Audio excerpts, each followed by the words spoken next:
Bonjour à tous. Donc, je suis Damien Van Werchel, le directeur général de Hauts-de-Seine Habitat. J'ai voulu témoigner par ma présence en fait, de l'importance que l'on accorde en fait, à cette thématique. Et donc on est assez honoré en fait, d'être labellisé cette année Éco-Jardin sur des réalisations. Hauts-de-Seine Habitat, par rapport aux deux précédents groupes, est de taille beaucoup plus modeste, hein, puisqu'on accueille à peu près 100 000 habitants en 40 000 logements, répartis essentiellement, quasiment 90%, 95% sur les Hauts-de-Seine. Donc on est un organisme qui dépend du conseil départemental des Hauts-de-Seine et on s'inscrit dans ce sens, en fait, dans les nouveaux projets du département de création de trames vertes, notamment. Donc 40 000 logements, mais aussi 100 hectares d'espaces verts, dont l'entretien est confié à la direction de l'exploitation. Donc vous avez ici Sébastien Brosse, le directeur de l'exploitation, et la direction de l'exploitation est elle-même rattachée à la direction générale adjointe vie du locataire, qualité de service, nouveaux services, dont Tiffaine Birmingham, la DGA, est ici présente. Notre projet stratégique met le client, le locataire au cœur de notre stratégie. Et donc, de fait, d'avoir mis en fait, l'exploitation et notamment les espaces verts dans ce pôle est très significatif et montre l'attachement qu'on porte en fait, à ce sujet. Nous sommes également dans nos espaces verts propriétaires de 12 000 arbres, alors, relativement aux locataires, c'est assez peu, mais en Ile-de-France et dans les Hauts-de-Seine, c'est pas mal. Et nous sommes également propriétaires d'une petite forêt à Rambouillet, que nous avons acquis en même temps qu'un bien assez récemment. En 2021, nous avons voulu valoriser notre patrimoine arboré et nous avons lancé un géoréférencement de l'ensemble du patrimoine arboré avec des qualifications sur chacun des arbres. Chaque arbre est désormais muni en fait, d'une fiche d'état sanitaire actualisée qui est adaptée au fur et à mesure du temps. Et on a même eu à cette occasion, quand on a finalisé en fait, le référencement, nous avons demandé à des collaborateurs d'adopter des arbres. J'ai moi-même adopté un arbre. Alors évidemment, ce géoréférencement, je pense qu'il est assez unique hein, à ce niveau de détail, permet d'avoir de la carte d'identité de l'arbre, évidemment, mais aussi les besoins en termes d'élagage, d'abattage, le cas échéant, mais surtout de traitement. On a un budget à peu près de 900 000 euros d'entretien sur les espaces verts et de plus d'1 million d'euros annuels sur l'investissement. Si notre labellisation est récente, puisque c'est la première fois cette année que nous avons l'honneur d'être reconnus, notre engagement est quand même déjà de longue date, hein, évidemment avec des partenaires, on ne le fait pas tout seul, mais on a une gestion raisonnée des espaces verts depuis plus de 10 ans. Donc la labellisation est un peu un aboutissement hein, d'un long travail. Alors qui est porté par Lisa Sens, qui est la responsable du service, mais qui a visiblement trop bêché son jardin et qui a mal au dos. Donc je l'excuse auprès de vous. Et William Gravilla, qui travaille aussi à ses côtés et qui vous présentera en détail le site qui a été labellisé. Depuis 2014, en fait, j'ai souhaité, peu de temps après mon arrivée à la direction générale de l'Office, passer au zéro phyto, et donc 2014, alors que l'obligation légale, en fait, est de 2017. Donc on avait anticipé et on a montré que c'était possible. Ça s'est accompagné d'ailleurs également d'exigences accrues sur les produits d'entretien pour être sûr que, utilisés par nos personnels d'entretien, pour être sûr qu'ils ne soient pas nocifs pour l'environnement. Dans notre politique d'espace vert, nous sommes toujours en accompagnement en fait, des villes, hein, les villes qui ont des projets d'aménagement, mais aussi sur des terrains adjacents aux nôtres, souvent en extension des périmètres des villes, et également dans les projets de renouvellement urbain. Nous avons une vision particulière, notamment sur la désimperméabilisation des sols, qui est un enjeu évidemment important. La gestion différenciée a été mise en place. On recherche en fait à chaque fois, dans les projets que nous développons, d'améliorer la qualité de vie de nos locataires, de réduire les îlots de chaleur.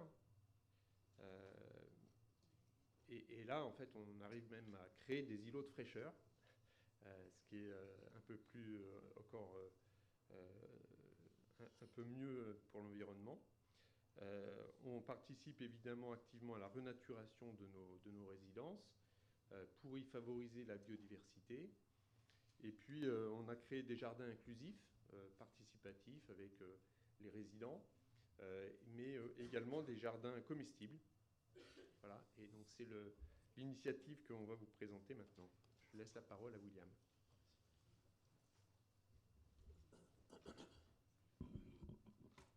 Alors, mesdames, messieurs, bonjour. Tout d'abord, merci Monsieur Van Overschel pour cette introduction.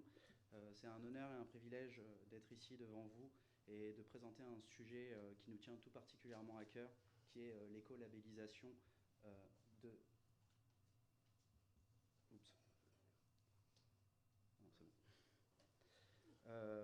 du site Les Écrivains.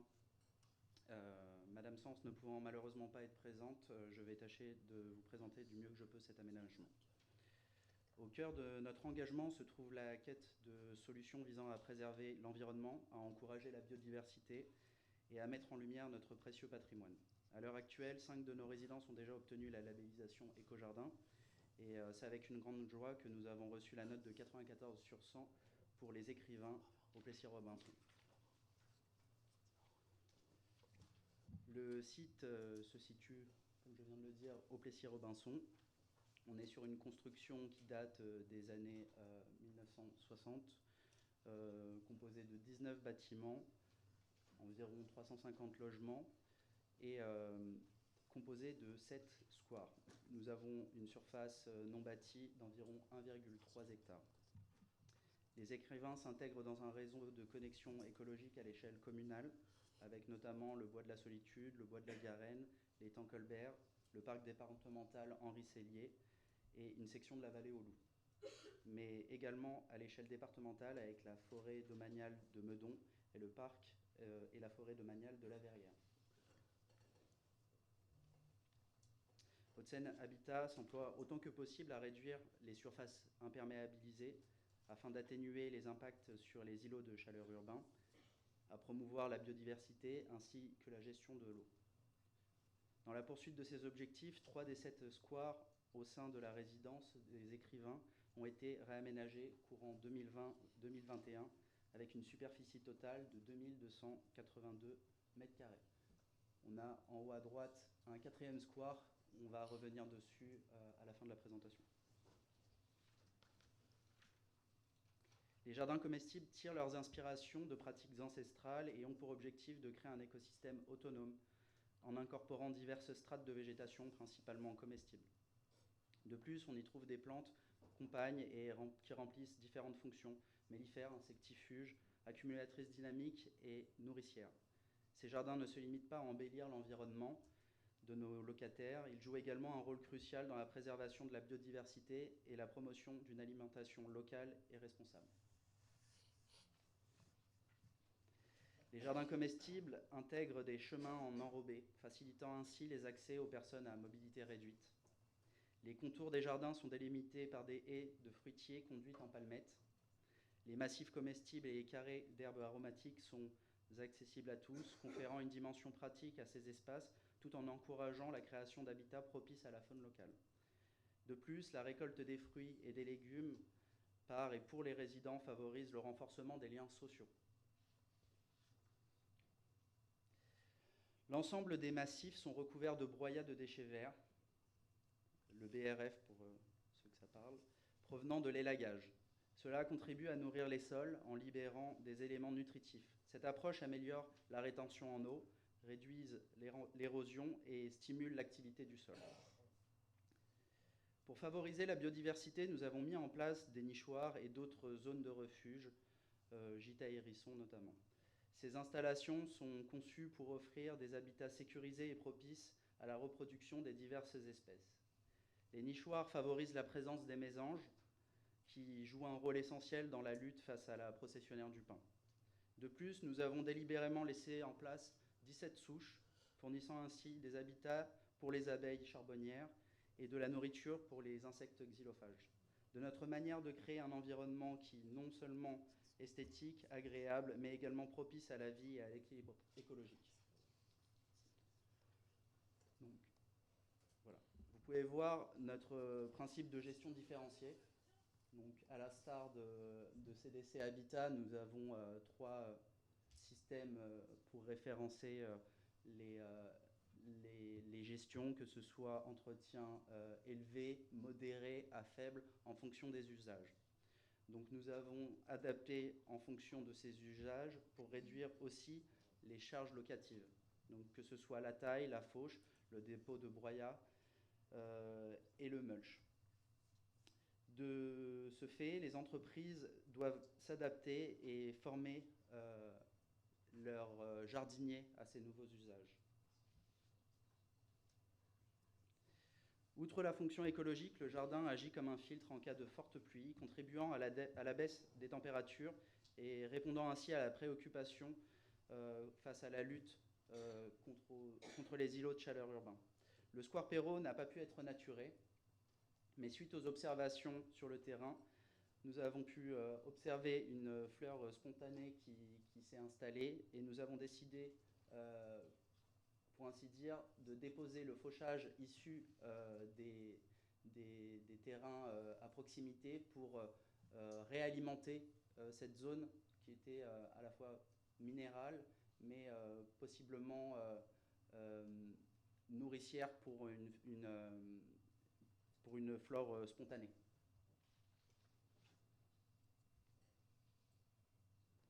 L'aménagement et la labellisation du site sont passés par une communication pédagogique et attrayante permettant aux habitants de se sentir investis et partie prenante des projets, de prendre soin de leur environnement et de développer du lien social au sein de la résidence.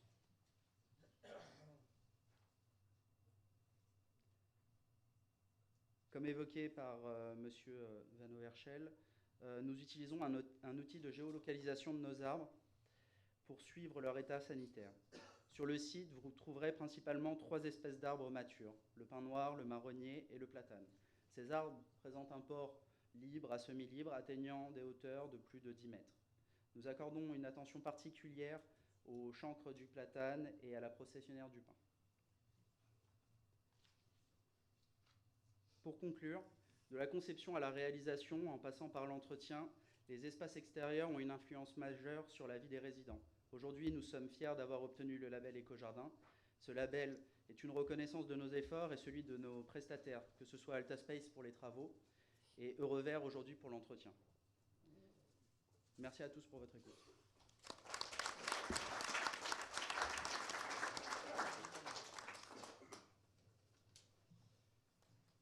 Merci beaucoup pour ces 3 interventions. Je vous propose de passer un temps d'échange. Pour rappel, les personnes, celles et ceux qui nous suivent en distanciel, n'hésitez pas à poser vos questions dans le chat. Mes collègues Claire et Gilles sont derrière les écrans pour... il y a déjà une question d'ailleurs, c'est ça. 3. Alors, je prendrai peut-être déjà une question en salle et après on prend les questions en distanciel.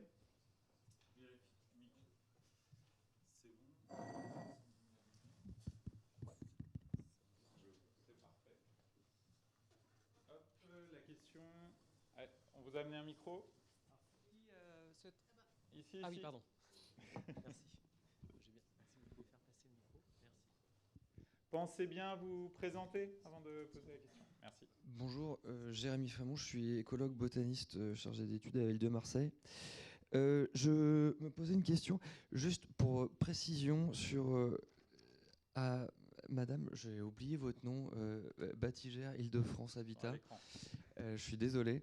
La question, c'était quel effectif vous avez à Batigère Île-de-France pour gérer la labellisation de ces 200 sites?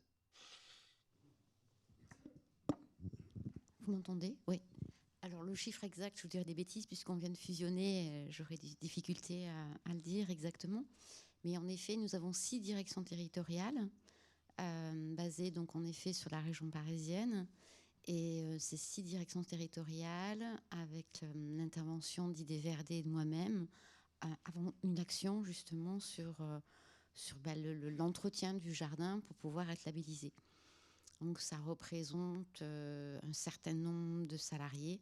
Aujourd'hui, je n'ai pas le chiffre exact, mais oui, ces 6 directions territoriales, donc sur la région parisienne, avec l'aide de partenariats d'IDVRD et de moi-même, mettons tout en œuvre pour justement labelliser au maximum nos jardins. Ok, merci. Et juste pour Monsieur d'IDVRD, j'ai encore oublié le nom, je suis désolé, j'ai pas noté. Toujours à l'écran. Jérémy, pas de souci. C'est ma faute, oui. Quelle formation vous faites passer aux employés qui gèrent les espaces verts en régie? Principalement, effectivement, c'est des formations sur la sensibilisation à la biodiversité. On s'entoure des fois, on a les auditeurs qui sont aussi nos formateurs. Désolé, c'est la réalité, mais c'est vrai que aujourd'hui, des fois, des organismes de formation sont aussi des sociétés d'auditeurs. Donc, c'est des spécialistes de l'écologie principalement. Ça peut être également aussi des associations de protection de la nature. Et je l'ai cité aussi, la LPO, qui peut nous accompagner aussi sur de la sensibilisation de gestion différenciée sur nos sites. Merci. Christophe, je vais prendre peut-être on va prendre ta question, mais peut-être les questions en distanciel. Bonjour, oui. Alors, je vous en donne quelques-unes et puis je vous laisserai y répondre peut-être au fil de la discussion. Sylviane Delmas nous demande le nombre de sites Batigère à Paris. Voilà, donc vous voyez, on vous demande beaucoup de chiffres. Ça a intéressé beaucoup les auditeurs en ligne. Arnaud Ducroux demande comment sont gérées les jeunes plantations sans arrosage automatique. Maxime Guérin, pour celles et ceux qui sont de Plantécité, pour celles et ceux qui sont dans la salle, a rappelé qu'il y avait des panneaux d'information sur des pratiques de gestion écologique clés en main à télécharger sur le site internet de Plantécité. Et puis, Clara Povoas vous demande, pour plutôt Haute-Seine Habitat, mais bien évidemment, ça peut concerner certains d'entre vous, qui réalise l'entretien annuel des nichoirs. Et enfin, Julie Genesti demande si les uns et les autres, vous auriez des exemples d'inclusion des habitants, que ce soit dans la définition des zones de gestion, par exemple, et bien éventuellement un retour sur ce qui marche, ce qui ne marche pas dans ce travail avec vos bénéficiaires. Alors, dans l'ordre, le nombre de sites parisiens Batigère. Après, peut-être une question à tout le monde sur les jeunes plantations, c'est ça, sur l'arrosage des jeunes plantations. On peut s'adresser à tout le monde. Allez-y. Donc pour Batigère Habitat Île-de-France, nous avons donc en effet labellisé depuis 2020 200 sites et nous entretenons au total 261 sites en gestion différenciée. Donc il nous reste à peu près 61 sites à labelliser pour l'année 2024.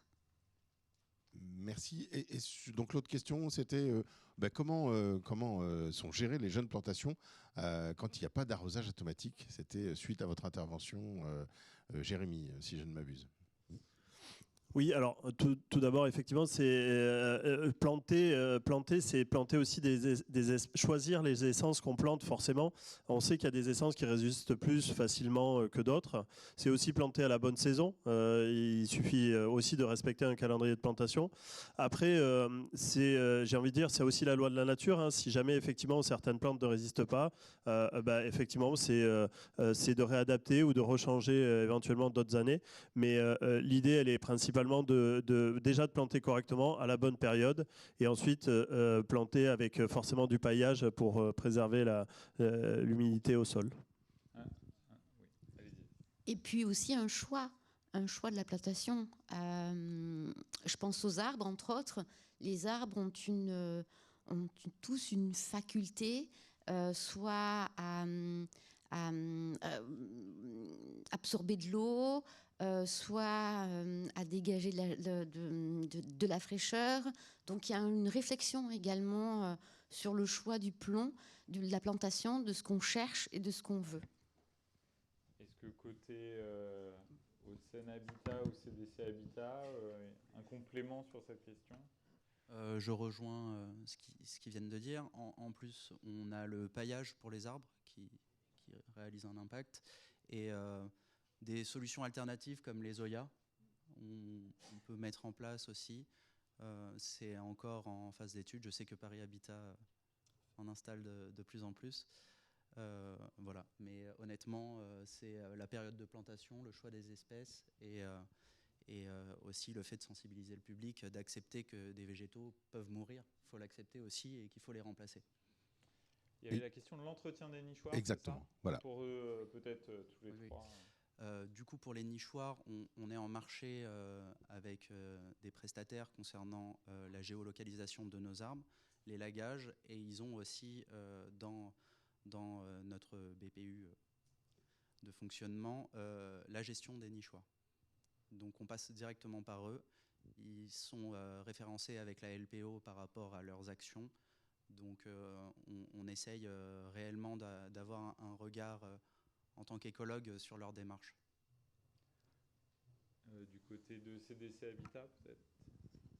Alors, au niveau de la résidence Sainte-Franck, les nichoirs sont plutôt gérés par premièrement le service de proximité, étant donné que la gardienne a été elle-même à l'initiative donc de l'installation de ces nichoirs, mais également en collaboration donc du coup avec le prestataire qui est Pinson Paysage. Après avoir le contrat de gestion des espaces verts est actuellement en refonte à CDC Habitat, et donc nous travaillerons certainement donc sur une clause qui prescrira donc de quelle manière ces nichoirs seront entretenus. Merci. Juste une petite remarque sur ce sujet-là. C'est vrai que pour avoir une vision un peu plus globale et de différents marchés, c'est vrai que souvent, souvent ou parfois, des fois, l'entretien des arbres est dissocié du jardin.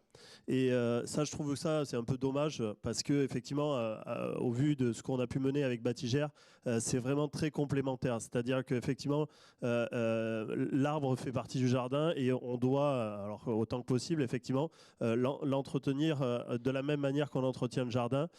Et donc, c'est ce qui a été poussé aussi avec Batigère. Nous, on a la chance d'avoir des équipes d'élagueurs aussi en interne. Et donc, on s'occupe également du patrimoine arboré et également, forcément, de la mise en place de nichoirs et de l'entretien des nichoirs au quotidien lorsqu'il y en a sur les résidences. Voilà. Il y avait une dernière question, non, Gilles? Oui, sur l'inclusion des habitants dans vos démarches, notamment de définition de l'intensité de gestion. Est-ce que les uns et les autres, vous auriez des retours d'expérience sur ce qui a fonctionné, puis éventuellement ce qui n'a pas fonctionné? Un mot de chacun qui se lance. Alors oui, c'est un gros sujet. L'implication donc chez Batigère des locataires passe par des animations bien habitées, où justement il y a une sensibilité, on sensibilise en fait le locataire sur notre gestion. Nous mettons en place en effet dans ces ateliers des plantations pour les sensibiliser justement à la nature. C'est vrai que le marqueur aussi est souvent la création de potagers dans ces ateliers qui permettent en effet une fluidité, de pouvoir avoir la pédagogie sur nos réalisations et pourquoi on fait de la gestion différenciée, à quoi ça sert, pourquoi on fait le retour des petites bébêtes, etc. Mais nous mettons donc en place également de l'éco-pâturage qui me permet d'avoir un lien et justement là aussi d'avoir de la pédagogie sur ces sujets. Mais voilà, il faut qu'on retravaille aussi ces thèmes parce que c'est souvent le plus difficile encore à faire passer, je ne vous cache pas, d'entretenir les jardins en gestion différenciée, d'avoir une démarche écologique. voilà, là, je pense qu'il faut qu'on retravaille encore le sujet. Je pense que nous n'en donnons pas assez, nous ne communiquons pas encore assez suffisamment. Nous avons également formé quand même nos gardiens sur cette gestion. Et cela permet aussi aux locataires de ne pas d'aller voir le gardien quand ils ont une question. Les gardiens ont eu des formations à ce sujet en Île-de-France pour sensibiliser au maximum nos locataires. Mais voilà, c'est quelque chose sur lequel il faut qu'on s'appuie encore, qu'on retravaille. Juste pour compléter, souvent le jardin, on parle d'une pièce en plus, c'est-à-dire que dans des habitats sociaux, on a souvent la place du jardin a une importance capitale en termes de lien social, on l'a rappelé à plusieurs reprises, et souvent leur donner la possibilité aux habitants de pouvoir se retrouver dans le jardin, de pouvoir jouer aussi pour les enfants, et c'est très important, c'est de regagner une place de jeu aussi à travers le jardin. Donc des techniques toutes simples qui peuvent peut-être être appliquées aussi en matière de fauchage. On peut effectivement jouer sur la manière de laisser des prairies en place pour faire comme un petit labyrinthe ou comme des espaces de jeu un peu différents. Et ça plaît beaucoup aux habitants. Et donc ça, c'est une des techniques qui marche, qui a fait ses preuves. Et puis Annick l'a rappelé aussi, redire qu'un jardin, c'est bourré de vie et qu'il y a des bébêtes partout. Ça aussi, ça plaît énormément aux enfants. Et je pense que si on arrive à capter l'attention des habitants sur ça, forcément qu'ils sont sensibles à ça. Alors, à CDC Habitat, nous avons réalisé en 2023 un retour d'expérience donc, sur les résidentialisations qui ont eu lieu lors des opérations donc, de l'ANRU 1. Donc, ce retour d'expérience ne s'est certes pas fait auprès des habitants directement, il a été fait, donc c'est un travail partenarial avec 3 paysagistes. Et donc les résultats, c'était plutôt pour évaluer les résultats de ces résidentialisations et aussi nous permettre au fait d'évaluer donc notre contrat et donc d'évaluer aussi comment sont appliquées donc les prescriptions du contrat sur nos espaces verts. Donc les retours ont été plutôt positifs, donc nous étions très satisfaits. Et en complément donc de la labellisation éco-jardin, nous avons de la chance à CDC Habitat, le personnel de proximité est très engagé vis-à-vis de la gestion écologique et de la biodiversité. Et donc quotidiennement, les gardiens, notamment Nathalie Hervy, donc sur la résidence Anne-Franck, est à disposition donc, des locataires et leur explique quotidiennement donc, comment est réalisé l'entretien de ces espaces. Elle effectue notamment donc, des visites des différents espaces verts avec eux sur le site. Un jardin partagé a également été créé en 2019 sur la résidence et ce jardin a connu un tel succès. Les habitants se sont directement appropriés le jardin. Il y a actuellement encore une liste d'attente, une très grande liste d'attente. La gardienne a été obligée donc, de céder sa parcelle à un des habitants, tellement donc, le jardin partagé a eu un succès monstre. Et donc, nous avons... de tout ce qui a été réalisé ces dernières années, le retour est plutôt positif et nous en sommes ravis. Je rejoins tout le monde du coup au niveau des retours. Je vais rajouter juste un élément, c'est le coût. C'est un point très important. Nous, on a vraiment voulu mettre l'accent sur le fait qu'on ne veut pas augmenter les charges de nos locataires. Donc garder une qualité de prestation correspondante à notre cahier des charges par rapport à la gestion différenciée, adapter la communication auprès de nos locataires pour faire accepter le fait qu'avant c'était tondu, c'était comme un jardin de Versailles. Aujourd'hui, il faut accepter d'avoir une petite prairie. Et du coup, si j'avais quelque chose à dire, c'est la communication, le coût et sensibiliser les jeunes. Parce que c'est eux les meilleurs porte-parole après, derrière de nos projets. Merci. Il y avait une question de Christophe. Oui, bonjour, Christophe Davalo, Paris Habitat. D'abord, très heureux de voir le club des bailleurs labellisé grossir de plus en plus, d'autant que ça fait sens avec le manifeste pour la biodiversité qui a été publié il y a 2 ans par l'USH, qui est très exactement l'Union sociale pour l'habitat, qui regroupe l'ensemble des bailleurs. Je peux vous assurer qu'ils sont en train de l'essaimer.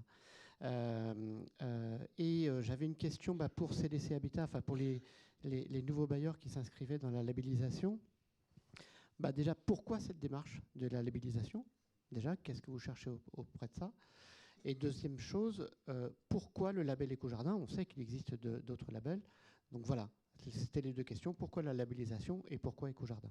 Alors, juste avant de répondre, je prends votre question. Qui avait une question? Oui. On va prendre en même temps et puis vous répondrez comme ça. De l'autre côté. Ah. Bonjour. C'est bon. Denis Limousin, lycée horticole de Romans-sur-Isère, dans la Drôme. Moi, j'avais une question sur, je crois que vous l'avez un petit peu évoqué, mais en marge, sur la gestion, puisque vous avez des bâtiments, et donc gestion des eaux de pluie. Est-ce que c'est intégré, jardin de pluie, est-ce que vous en tenez compte? Et éventuellement, est-ce que vous commencez à réfléchir aussi sur les eaux usées? Voilà, puisqu'il y en a qui ont quand même des espaces assez vastes. Merci. Merci. Donc, première question, pourquoi être rentré dans la démarche Éco-Jardin? Et puis après, la question de la gestion de l'eau. Pourquoi le label pourquoi nous avons souhaité labelliser nos résidences? Donc, les résidentialisations ont été réalisées donc, depuis déjà 4 ans, enfin minimum 3 ans, 4 ans. Et donc, pour avoir un retour d'expérience et un peu comprendre ce qui a fonctionné, ce qui n'a pas fonctionné, pour pouvoir faire évaluer donc, nos prochaines actions. Donc, c'est dans ce sens que nous avons réalisé donc, tous ces retours d'expérience, donc, notamment avec les paysagistes. Et donc, la labellisation est une manière pour nous complémentaire donc, d'évaluer la qualité déjà de notre contrat, mais aussi la qualité des interventions qui sont faites par les prestataires. Et donc, pourquoi le label Éco-Jardin? Au niveau des critères, donc, on a passé en revue donc, les critères du label Éco-Jardin sont des critères qui sont en cohésion avec notre contrat de gestion des espaces verts, mais qui a permis également, donc, étant donné que notre contrat est actuellement en cours de rédaction, en cours de refonte, les critères du label Éco-Jardin nous permettent de compléter et ajouter un plus, de nouvelles prescriptions à notre contrat pour être vraiment, pour nous permettre au fait de prescrire des actions précises et concrètes donc, aux prestataires. Et pourquoi le label Éco-Jardin et pas un autre label également? Donc en termes de coût, le label Éco-Jardin nous a semblé, donc, pour nous, c'est un label un peu qui nous a permis de tester ce qui se fait sur nos résidences. Donc en termes de coût, c'est ce qui a été aussi le plus rentable pour nous. Donc ce qui est relativement important aussi. Et donc la question sur la gestion des eaux de pluie, gestion des eaux usées. Alors pour la gestion des eaux de pluie, sur certaines de nos résidences avec donc, des espaces verts relativement importants, notamment pour les jardins partagés, nous avons mis en place donc, des systèmes de récupération des eaux pluviales. Après, pour la gestion donc, des eaux usées, c'est actuellement en cours de travail à CDC Habitat. Donc, c'est un critère que nous avons intégré donc, à nos engagements sociétaux et environnementaux. Et donc, la gestion des eaux est un critère sur lequel nous travaillons actuellement et nous essayons donc, de définir donc, des actions précises à mettre en œuvre.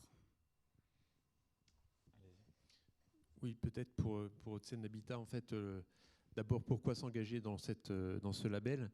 Le label, en fait, c'est mettre un nom sur quelque chose, et donc ça permet en fait de communiquer sur une démarche qui était déjà historiquement ancrée et portée en interne, mais sur laquelle on ne pouvait pas communiquer et faire reconnaître à la fois par nos prestataires, nos partenaires, mais aussi par nos locataires. C'est plus facile en fait de communiquer sur ce qu'on fait de bien quand on a quelque chose qui porte un label, un nom.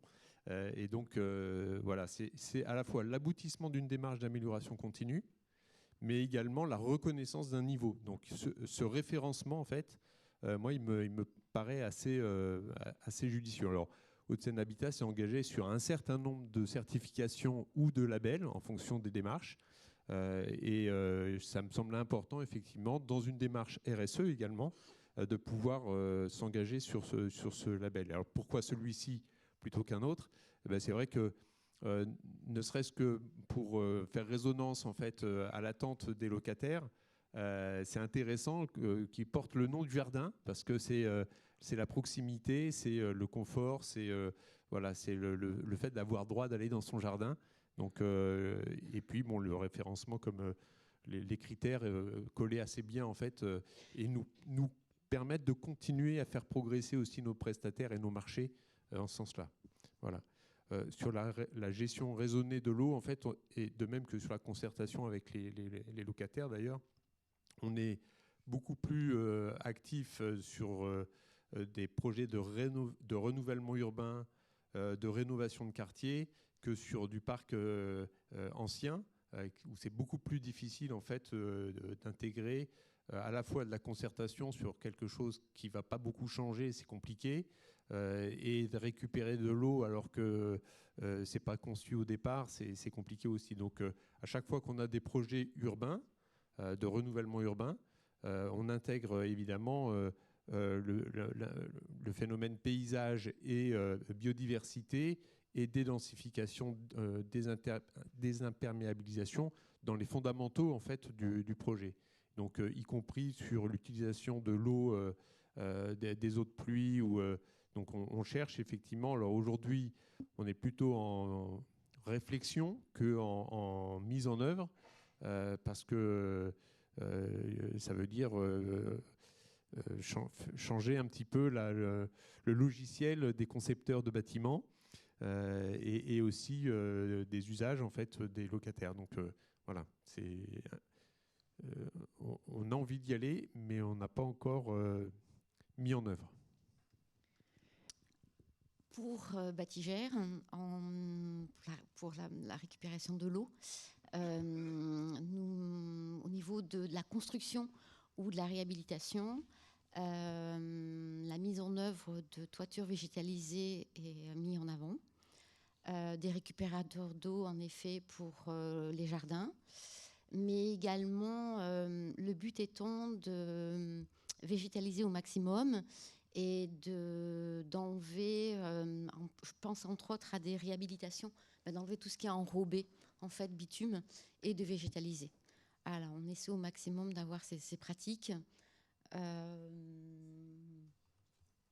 Et puis des noues aussi, oui, j'y pense jamais, mais on met en place également dans des constructions neuves des noues pour récupérer de l'eau. Merci. Je prends la dernière question.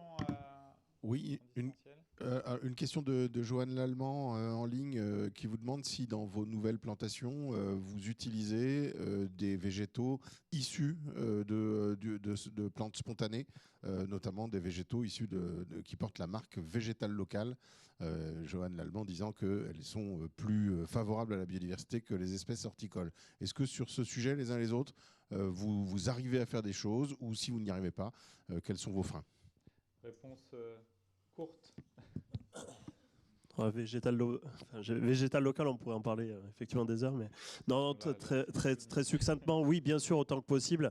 Le but étant de planter surtout des plantes endémiques et qui respectent certaines. Nos conditions climatiques bougent sans arrêt, évoluent sans arrêt, donc il faut forcément s'adapter à tout ça. Mais oui, bien sûr, on essaye de suivre ce label qui en est un autre également. Et puis cela rentre également dans les conditions politiques de Batigère. Pour rebondir sur la présentation de tout à l'heure, on a une zone qu'on a laissée avec du fauchage sur un stabilisé déjà existant. L'idée, c'était de laisser la flore spontanée reprendre ses droits. Donc c'est même au-dessus du label. Merci. Donc c'est pareil pour CDS Habitat. Donc nous laissons donc la flore spontanée se développer à certains endroits, donc des espaces verts, des endroits où du coup qui sont propices à son développement, tout en s'assurant que cette flore puisse être adaptée donc aux conditions climatiques, mais aussi les conditions du sol des secteurs. Merci beaucoup. Je vous propose d'applaudir à nouveau nos intervenants. Je vous invite à rejoindre la salle et je passe la main à Aurore pour la suite.